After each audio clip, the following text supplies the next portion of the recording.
हाँ जी, पुलिस वहाँ से चल चुकी है और कहा जा रहा है कभी भी आपसे पूछताछ हो सकती है। ऐसा है कि जो भी आएंगे उनका स्वागत है। अगर कोई जांच की जा रही है तो उसमें हम लोग सहयोग करेंगे, क्योंकि पुलिस को, स्टेट को किसी मामले को निस्तारित करने में जितनी रुचि है उससे ज़्यादा हमें भी है कि ये कलंक लगाया गया है, जल्दी से उसका निस्तारण हो। लेकिन जी नीचे करो, नीचे करो यार, मुंह पे आ रहा है। जी नीचे कर लीजिए, मुंह पे अरे यार ठीक है, और बताइए आप लोग वकीलों को भी अपने आपकी लीगल टीम हमने किन्हीं अधिवक्ताओं को नहीं बुलाया है। अधिवक्ता न्यायालय में काम करेंगे, यहाँ क्या ज़रूरत है। लेकिन कुछ अधिवक्ता जरूर यहाँ पर आए हुए हैं, वो अपने श्रद्धा से, अपनी भावना से खड़े हुए हैं। गुरुजी, किस जितना जल्दबाजी इस पूरे केस में देखा जा रहा है, पुलिस वहां से आकर पूछताछ के लिए एक पूरा माहौल बनाने की कोशिश हो रही है, आप कैसे देखते हैं इसको? रामचरितमानस में लंका कांड है, वहाँ पर विभीषण ने रावण को समझाते हुए कहा है, उघरे अंत न होई निबाहु, काल नेमि जिमि रावण राहु। मतलब जो भी छद्म वेशधारी होगा, ढोंगी होगा, पाखंडी होगा, उसके ढोंग का, पाखंड का एक न एक दिन अंत होगा। न होई निबाहु, निबाह नहीं हो सकेगा। और 3 उदाहरण दिए, रावण, कालनेमी और राहु। रावण जो है वो सन्यासी का वेश धारण करके आया था, सीता जी को हर करके ले गया, लेकिन उसका पर्दाफाश हो गया कि यह असली सन्यासी नहीं है। इसी तरह से कालनेमी यति सन्यासी का वेश धारण करके आया था हनुमान जी के सामने, उसका भी पर्दाफाश हो गया, छुप नहीं सका। और राहु देवताओं का वेश धारण करके देवताओं की पंक्ति में अमृत पीने के लिए बैठ गया था, लेकिन उसका भी पर्दाफाश हो गया। तो जो लोग भी छद्म वेशधारी हैं उनका पर्दाफाश होना ही है, ना होने का कोई सवाल ही नहीं है। इसलिए हम लोग निश्चिंत हैं। उत्तर प्रदेश की पुलिस जांच कर रही है, हालांकि जनता कह रही है कि उत्तर प्रदेश की पुलिस पर हमको भरोसा नहीं है। दूसरे प्रदेश की, जहां पर बीजेपी की गवर्नमेंट ना हो, वहां की पुलिस जांच करे। और हम तो जो पुलिस आ रही है उसी के लिए तैयार है कि भाई पूछ लो क्या पूछना है प्रश्न। तो महाराज जी सपोर्ट करेंगे पूछताछ में? हाँ जी, क्या पता चला है, पूछने आ रही है? गिरफ्तार करेंगे। हमें कुछ जानकारी नहीं है, आप लोग जो बता रहे हो आप लोग ज़्यादा जानते हो। गिरफ्तारी का प्रश्न नहीं बनता है, क्योंकि गिरफ्तारी 3 कारणों से की जाती है। एक, जो घटना हुई है अगर, तो उसका एविडेंस सुरक्षित रखने की दृष्टि से।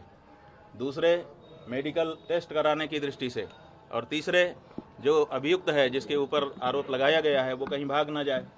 तो आप देखिए इतने दिन बिता दिए गए हैं, या जो शिकायत करता है उनकी ओर से, कि अब एविडेंस तो सुरक्षित रहने की कोई बात ही नहीं है। और झूठे मुकदमा भी झूठा है तो एविडेंस का तो सवाल नहीं है।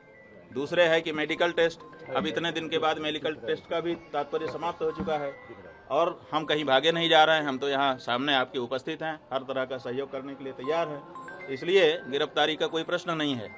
लेकिन इसके बाद भी अगर गिरफ्तारी की जाती है तो इसका मतलब है कि कालनेमी जो बैठा हुआ है वो चाहता है कि शंकराचार्य का अपमान करें, इनको जनता की नज़र में दोषी सिद्ध करने की दृष्टि से गिरफ्तारी की कार्रवाई करें। तो वो भी, हम तो पुलिस का कोई विरोध नहीं करेंगे, हम उसका सहयोग करेंगे। वो जो करेंगे जनता तो सब देख रही है। देखिए 3 कोर्ट है हमारे लिए, एक निचली कोर्ट है, एक मिडिल कोर्ट है और एक हाई कोर्ट, सुप्रीम कोर्ट है। तो जो निचली कोर्ट है वो जनता है, जनता सब देख रही है, वो निर्णय देने वाली है। जो मिडिल कोर्ट है, हाई कोर्ट, वो हमारा हृदय है, हम जान रहे हैं कि हम गलत हैं कि नहीं हैं। और तीसरे ईश्वर है, सुप्रीम कोर्ट, वो भी देख रहा है कि कौन गलत है कौन सही है।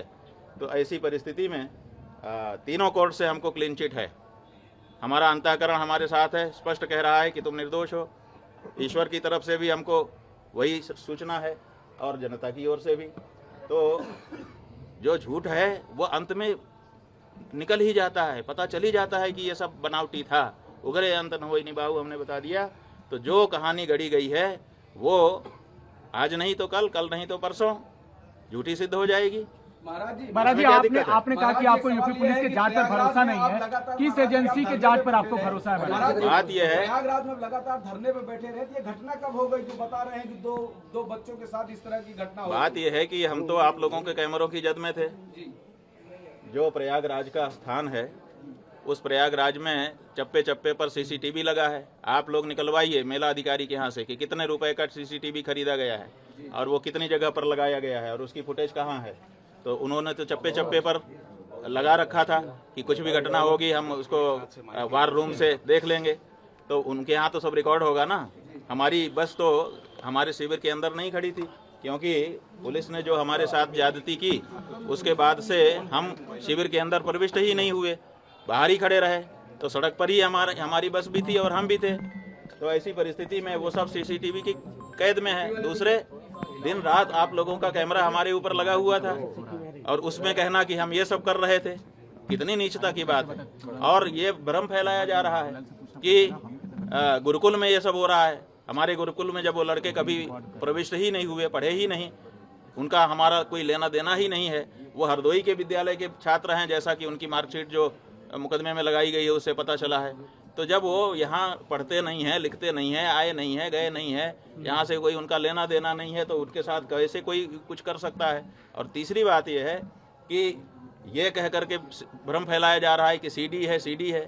वो सीडी किस चीज़ की है, वो उसको क्यों नहीं सार्वजनिक किया जाता है। कहा जाता है कि बच्चों के साथ अन्याय हो रहा था और बच्चे जो है वो निकल करके गए, हमको आकर के उन्होंने बताया। जैसा कि देखिए कोर्ट में क्या है हम नहीं बता रहे हैं, लेकिन जो सार्वजनिक रूप से आशुतोष ब्रह्मचारी ने कहा है उसके आधार पे हम आपको बता रहे हैं कि वो कह रहे हैं कि बच्चों ने आकर के हमको बताया कि हमारे साथ ये हो रहा है। और फिर सीडी भी लेके आए बच्चे। इसका मतलब बच्चे सीडी बना रहे थे। कौन बना रहा था सीडी? बच्चे बना रहे थे या कोई दूसरा ही बना रहा था? तो ये सब ऐसे सवाल हैं जिनका जवाब आने वाले दिनों में पूछा जाएगा और उनको जवाब देना पड़ेगा। महाराज जी किस एजेंसी पर आपको भरोसा है? ये बात ये है बंधु, इसको समझिए और आपके माध्यम से जनता भी समझे कि सनातन धर्म को नष्ट करने के लिए कुछ लोग चोला पहन करके आ गए हैं। अपने आप को हिंदू हिंदू कह रहे हैं। उनका काम हिंदुओं का नहीं है, वो हिंदुओं के विरोध में काम कर रहे हैं, लेकिन अपने आप को हिंदू सिद्ध करके कर रहे हैं। जब विधर्मी चोट नहीं पहुंचा सके तो हिंदू चोला पहन करके हिंदू धर्म को नष्ट करने के लिए कुछ लोग आगे आए हैं और वो इस समय कारगर रूप से अपना काम कर रहे हैं। एक शंकराचार्य नाम की संस्था है, 4 शंकराचार्य जो देश में हैं, वही सत्य सनातन धर्म की बात इस समय कह रहे हैं। अब इनके मन में है कि अब हमने सबको अपने बस में कर लिया, अब शंकराचार्यों पर बस में कर लें। अब शंकराचार्य बस में आएंगे नहीं, क्योंकि वो तो सत्य सनातन धर्म की बात करेंगे। तो अब उनके ऊपर प्रहार करो, तरह तरह की बात करो, ताकि उनकी मर्यादा खत्म हो और मर्यादा समाप्त होने के बाद फिर जनता से वो हट जाएं और उसके बाद हम एकाधिकार करके जो हम कहें वही धर्म हो। हम जिसको कह दें कि ये धर्म है वो धर्म हो जाए और जिसको हम कह दें कि ये अधर्म है वो अधर्म हो जाए।